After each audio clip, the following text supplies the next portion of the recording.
Warigani mtazamaji wa The Reni Media, tunahakikisha kwamba tunakuhabarisha hapa na pale. Sasa miongoni mwa vitu ambavyo viliwahi kuvutia burudani ya muziki wa Bongo Flava hapa Tanzania ni pale ambapo nguri wa muziki ulimwenguni, nikimzungumzia wana hip hop kutoka pale nchini Marekani, yupo Beyonce na Jay-Z. Sasa wanandoa hao wawili waliwahi kuchukua nafasi kubwa ya burudani hapa Tanzania. Baadhi ya watu huenda wasijue ni kitu gani ambacho kilitokea pale mnamo 2006. Sasa miongoni mwa vitu ambavyo viliwahi kuchukua nafasi kubwa katika kategori hiyo ni uwepo wa mastaa hao wawili kuja Tanzania. Hebu nikukumbusha kwamba msanii maarufu wa hip hop duniani Jay-Z akiambatana na mke wake Beyonce aliwahi kuwasili nchini Tanzania tarehe 4 Oktoba mnamo mwaka 2006 kwa ziara maalum iliyolenga kuongeza uelewa kuhusu upatikanaji wa maji safi kwa jamii yenye uhitaji. Sasa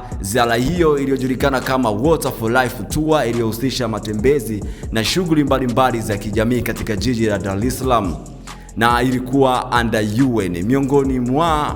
Miongoni mwa maeneo waliotembea ni Mwananyamala. Sasa Mwananyamala kuna watu wanaiona kama Uswahilini hivi, and then malejendari wa muziki duniani Jay-Z na Beyonce walifika hapo. Sasa nidodeshia upande wa comment section, je, ni Uswahilini au ni Unyamwezini? Sasa baada ya kufika Mwananyamala wilayani Kinondoni ambako walijionea hali halisi ya upatikanaji maji safi na kuzungumza na wakazi kuhusu changamoto zinazowakabili. Sasa miongoni mwa vitu ambavyo vilikuwa na nafasi kubwa kipindi hicho 2006, watu walienjoy na walisimamisha mkoa wa Dar es Salaam. Katika ziara hiyo Jay-Z alishiriki moja kwa moja katika shughuli za kijamii akionyesha dhamira ya kutumia umaarufu wake kusaidia jamii za Afrika. Beyonce naye alikuwa bega kwa bega naye katika safari hiyo, jambo lilovutia hisia za wananchi pamoja na wanahabari waliokuwa wakifuatilia kwa karibu tukio hilo. Sasa ni miongoni mwa vitu ambavyo watu